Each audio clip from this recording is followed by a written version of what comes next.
एक जिहाद है लव जिहाद।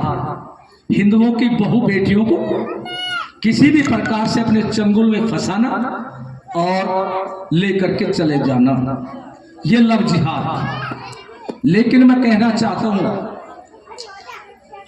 इस सनातन धर्म की बेटियों से सबसे पहले मैं कहूंगा, आप जिस सनातन धर्म में हैं वो सनातन धर्म एक महान धर्म है, जिसकी वाणी है यत्र नार्यस्तु पूजन्ते रमन्ते तत्र देवता। जहां पर नारी जाति का, स्त्री जाति का सम्मान होता है वहां तो देवताओं का निवास होता है। यह है मेरा सनातन धर्म, यह है मेरी नारी जाति का सम्मान। लेकिन जिस मजहब में लव जिहाद के चक्कर में बह करके वो जाए, वो मजहब केवल ये कहता है कि महिलाएं कुछ नहीं है, औरतें तो खेती है, यानी ज्यादा बच्चे पैदा करने की फैक्ट्री है, ये लिखा हुआ है और उसी के अनुसार वो चलते हैं। उनके मजहब में स्त्री जाति का कोई भी सम्मान नहीं है। तो मैं कहना चाहता हूं अपनी उन बेटियों से, किसी भी उनके बहकावे में आकर के चली जाए तो सावधान रहे। वो वीरांगनाएं हैं सनातन धर्म की, वो झांसी की रानी है, वो दुर्गा है, वो चंडी है, वो काली है। और हमारे यहाँ जो सम्मान मिलता है, यहाँ रह करके उस सम्मान को रह करके अपनी वीरांगनाओं वाली वेशभूषा ही धारण करे, लेकिन वहां जा करके उनके वाला वो काला तंबू धारण न करे, सिर से लेकर के पैर तक जो काला तंबू होता है। इसलिए सनातन धर्म की बेटियों अपनी देवियों की वेशभूषा धारण करिए। कोई भी सनातन धर्म की बेटी बुर्के वाली न बने, ये हम चाहते हैं। और उसके लिए ये हिंदू समाज बैठा है, इसके लिए भी मैं कहना चाहूंगा, जिस दिन ये हिंदू समाज चाहेगा ना, ये लव जिहाद को भारत से समाप्त कर देगा। लव जिहाद जहां है, बस थोड़ा सा एक काम कर लो। क्या कर ले? अधिकतर किसान बैठे और डोल की समस्या जरूर रहती होगी। पड़ोसी डोल काट लेता हो या नहीं काट लेता, क्या होगा? पड़ोसी को कहेगा मेरी डोल काट ली, समझा भाई, मिलने चिलने वालों करे डोल बचा दे भाई मेरी, वो मानता ही नहीं। डोल बचती है, किसकी बचती है?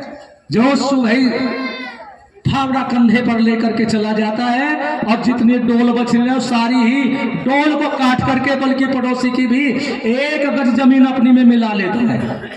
और जब मिलते हैं भाई बैठ जाता आजा, और वहां होते के साथ ही वो नहीं जाता, फिर वो जाता है पड़ोसियों के आसपास रिश्तेदारों के, कहना भाई फैसला करा दो। तो लव जिहाद की रेखा के बराबर में अपनी लंबी रेखा खींच दीजिए। यदि हिंदू समाज की कोई बेटी किसी कारण से उधर चली गई, सड़कों पर आइए, संघर्ष करिए अपनी बेटी की प्राप्ति के लिए। लेकिन उसके साथ साथ जब तक वो बेटी नहीं आ रही हमारी, 15-20 उनकी ले आइए। और जिस समय 15-20 उनकी आ जाएगी, 2-4 ही दौर चलेंगे, 2-4 दौर में ही लव जिहाद स्वतः ही समाप्त हो जाएगा। क्यों? क्योंकि तुलसीदास जी ने अपने पवित्र श्री रामचरितमानस में लिखा है, उस समय का हवाला देते हुए, जिस समय भगवान श्री राम और इन काकड़ा वालों के, इस क्षेत्र वालों के पूर्वज श्री राम जी समुद्र पर पुल बांधने के लिए खड़े हैं। 3 दिन हो गए याचना करते करते। जब याचना करते काम नहीं चला तो धनुष बाण उठाया। बाण नहीं चला, केवल धनुष की टंकार खींची थी, और टंकार खींचते ही समुद्र का देवता हाथ जोड़ करके आ गया और कह दिया, महाराज प्रभु रास्ता ले जाइए, समुद्र आपका, हम भी आपके हैं। तब तुलसीदास जी लिखते हैं, भय बिन होई न प्रीति, बिना भय के कुछ नहीं होता। लोहे को लोहा काटेगा। और बल्कि यहाँ कोई डॉक्टर होम्योपैथिक के बैठे होंगे।